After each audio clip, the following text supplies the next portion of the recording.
Hello guys, तो आपका स्वागत है मेरे चैनल रिव्यू फ्रॉम हकला में। हम आज बात करेंगे कैन में जो ऑन गोइंग है, जिसका अभी एपिसोड 8 आया है, जिसका नाम है my gift level 9999 unlimited गाचा back stabbed in back water dungeon I am out for revenge. तो इसके स्टूडियो का नाम है जेसी स्टाफ और इसके डायरेक्टर का नाम है साकुराबी कासुशी। तो हम इसकी स्टोरी पे बात करते हैं कि शाशा द एल्फ जा रही है अपनी मेड के साथ अपने महल को वापस। तब उसे फील होता है कि उसने लाइट को कहीं देखा। वो लाइट को फॉलो करती है पर रास्ता खत्म हो गया, लाइट वहाँ नहीं है, वहाँ एक चिट्ठी है। तभी पीछे लाइट को शो किया जाता है कि लाइट अब अपना रिवेंज प्लान उसने एली के साथ मिलकर, जो उसकी साथी है, चालू कर दिया है। सासा वापस जाते वक्त सोच रही होती अगर लाइट की मौत नहीं हुई है तो ये जो मुझे महल रिवॉर्ड और जो मेरी शादी हो रही वो भी कैंसिल हो जाएंगे। फिर वापस जाते फिर हीरो अपना रिवेंज प्लान चालू करता है, जिसमें एक जंगल के बीच में एक जाइंट टावर आ जाता है और और और उसका ये मानना है, जो हमारी सासा एल्फ है, कि वहीं पे लाइट है तो उसे वहाँ जाना होगा, पर वो बहुत ही जंगल खतरनाक है।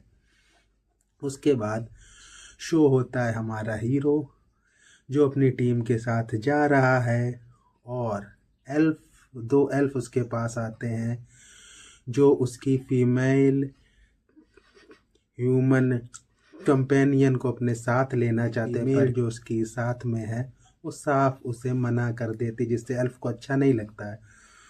वो हीरो पे अटैक करने की सोचते हैं पर हीरो अपना छोटा सा पावर यूज करता है, जिससे वो लोग डर जाते। तभी सबको एहसास होता है ये तो ब्लैक फूल्स हैं, जो टीम अभी बहुत फेमस हो गई है। उसके बाद शो होते हैं वाइट नाइट जो ह्यूमन को मार रहे हैं, उन पे टारगेट प्रैक्टिस कर रहे हैं। इसके बाद ये सीन चेंज होता है कि जो कुछ बाकी के हैं एल्फ, वो उस जंगल में जा रहे हैं कि ये जाइंट टावर कहाँ से, और ह्यूमन को एज ए बेट यूज कर रहे हैं, जो एक छोटी सी बच्ची है। तभी उनके पीछे एक मॉन्स्टर आता है और उन तीनों को मार देता है और ह्यूमन को छोड़ देता है। फिर हमें वहाँ मालूम होता है कि ह्यूमन सेव हो गया है, उसको सेव करने 4 लोग आए हैं, जो पहले देखने में ये लगता है बहुत बड़े गुंडे टाइप के जो इसको ले जाएंगे, पर वो उसकी हेल्प करते। बाद में पता चलता है वो हीरो की ही टीम में है और जो उन मॉन्स्टर को कंट्रोल कर रही है वो हीरो की एक कैट कंपेनियन है, जो उनको वहाँ पे सारे मॉन्स्टर को ठीक से कंट्रोल कर रही है कि वो ह्यूमन को ना मारे, सिर्फ एल्फ्स को मारे।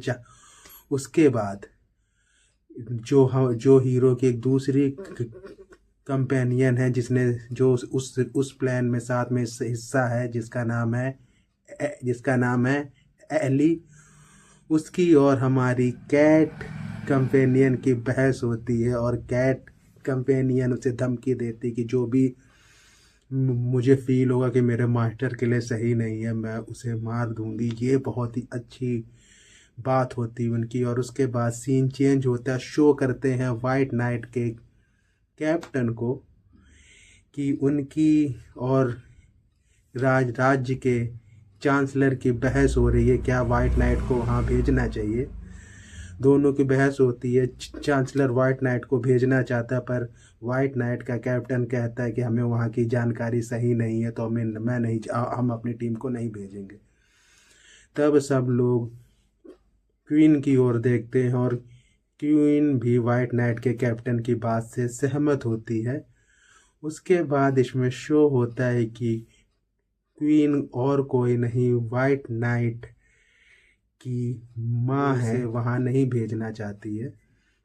फिर दोनों की हल्की फुल्की बात होती है, जहाँ पे मास्टरों के बारे में शो हुआ है, मतलब शो नहीं हुआ, हल्की सी बात हुई है कि मास्टरों क्या है, जो हम लोग जानना चाहते थे एपिसोड 7 तक। मास्टरों क्या है उनकी वहाँ उसके बारे में बात होती है। फिर हमारे डार्क पूल वाली यानी हीरो की टीम फिर शो होती है कि वो जा रहे हैं जाइंट टावर का एक तरह से मिशन को लेने। तभी पीछे से एंट्री होती है शाशा द एल्फ की, क्योंकि उसने डार्क की आवाज़ सुन ली है जो लाइटी है। वो उससे कहती है अपना मास्क हटाओ, वो कहता मुझे चोट लगी है। फिर वो मास्क में हाथ मार देती और एपिसोड वहीं खत्म हो जाता है एकदम एक सस्पेंस के साथ। अ- हम अब बात करेंगे इसके रिव्यू की। तो इसका रिव्यू मैं चालू करने से पहले कहना चाहूँगा ये एपिसोड 8 मुझे बहुत ही अच्छा लगा है। एपिसोड 7 तक भी अच्छा था, पर एपिसोड 8 कहानी एक तो इन्होंने वहाँ फोकस की है कि ये अब शाशा द एल्फ को कैसे मारेगा। रिवेंज इस बार उसने जैसा लग रहा है प्रॉपर रिवेंज प्लान हुआ है। कोई छोटी मोटी बात नहीं हुई, एकदम प्रॉपर कि साशा को कैसे ले जाएंगे, वाइट नाइट को वहाँ कैसे लेके जाएंगे उसका भी हमें आइडिया नहीं चला, पर कुछ तो प्लान है। तो ये देखने में मुझे बहुत ही अच्छा फील हुआ कि कुछ तो इन्होंने सस्पेंस रखा है। और हमें ये देखने में चला कि साशा को उन लोग जाइंट टावर के पास कैसे लेके जाएंगे, क्या ब्लैक उसके साथ जाएगा और वाइट नाइट वहाँ क्यों जाएंगे, कैसे जाएंगे, ये भी देखने में बहुत ही इंटरेस्टिंग होगा। और जो इसमें एक चीज़ शो की है कि ह्यूमन को एल्फ कैसे देखते हैं एज ए लाइव स्टॉक, कि भाई उन्हें वो एक स्लेव है, उन्हें मारो पीटो मार डालो जैसे यूज़ करना है करो। ये मुझे जो एल्फ को जहाँ तक मैंने जितनी भी पहले की ये जितनी आई हैं सीरीज़ या एन में उसमें एल्फ बहुत अच्छे दिखाए गए। इसमें जो शो हुआ है कि एल्फ अपने आप को ऊंचा मानते और ह्यूमनों जितने ह्यूमन है उनको नीचा मानते और उनको स्लेव की तरह यूज़ करते और उनके ऊपर बहुत करते हैं क्रुएल्टी।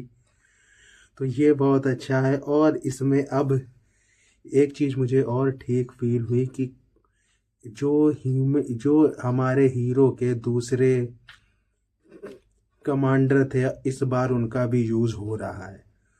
तो ये ठीक है कि उनकी भी पावर धीरे धीरे शो होगी कि उनकी क्या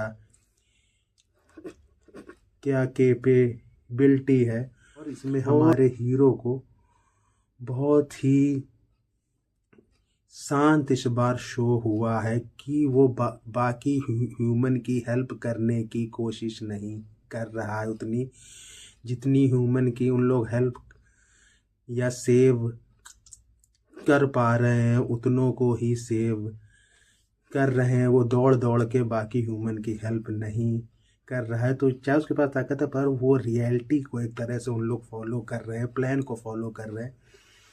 ये चीज़ इसमें बहुत अच्छी है। और इसकी कहानी की अगर मैं बात करूँ इस एपिसोड की कहानी आपको आपको वो 20 जो इस एपिसोड के 20 मिनट है वो आपको कहीं जाने नहीं देती। आप जल्दी जल्दी देखना चाहते हो, ये 20 मिनट कब टाइम पास हो जाता है आपको मालूम भी नहीं चलता है। और और और इसमें हर कोई मतलब मैंने देखा मुझे वेट करता कब वो रिवेंज ठीक से लेगा कि ये लोग जो ह्यूमंस पे क्रुएल्टी कर रहे हैं कैसे वो रिवेंज लेगा। मतलब उनको कैसे टॉर्चर करेगा, इसका मैं तो बहुत वेट कर रहा हूँ। और इसमें एक चीज़ और अच्छी दिखाई गई है कोई भी एल्फ अच्छा नहीं है। कि नहीं होता है कि बाकी एल्फ अच्छे ना हो, 4-5 एल्फ अच्छे हो, ऐसा कुछ नहीं है। सभी एल्फ ह्यूमन को नीचा ही मानते हैं। ये बहुत अच्छा है। इसमें स्टोरी अच्छी है, स्टोरी को कैसे लेके गए वो अच्छी है, कैसे प्लान कर रहे हैं वो अच्छा है। क्या डाला इन्होंने सबसे भयंकर सस्पेंस मिस्ट्री, ये बहुत अच्छी है। क्योंकि अब आपको जानना होता है एपिसोड 9 में अब क्या होगा। क्यूरोसिटी क्रिएट होती है बड़ी भयंकर। इसलिए ये एपिसोड अगर मैं इसका रेट दूं 10 में से 9, क्योंकि इसका ये पहला आया है अभी सीजन, पहला एपिसोड और दूसरा एपिसोड इतना खास नहीं फील होता, पर जब जैसे जैसे कहानी आगे गई, जो इन्होंने कहानी चेंज की वो अच्छी। और एपिसोड 8 तो मैं कहूँगा अभी तक का सबसे बेस्ट एपिसोड है। इसलिए मैं सबको राय दूंगा ये एनिमे साथ में देखो। 12 एपिसोड या 13 एपिसोड पूरा होने का वेट नहीं होना चाहिए, क्योंकि जो हफ्ते भर का एक होता है ना कि यार अब क्या होगा, जो एक सोच माइंड में बनती, अपने हार्ट में बनती कि अब क्या होगा, ये सबसे बेस्ट फीलिंग है। इसलिए मैं सबको राय दूंगा ये जो एनिमे आ रहे इसको हर हफ्ते देखें और एंजॉय करें। तो इसी के साथ वीडियो ख़त्म करते हैं। Bye bye.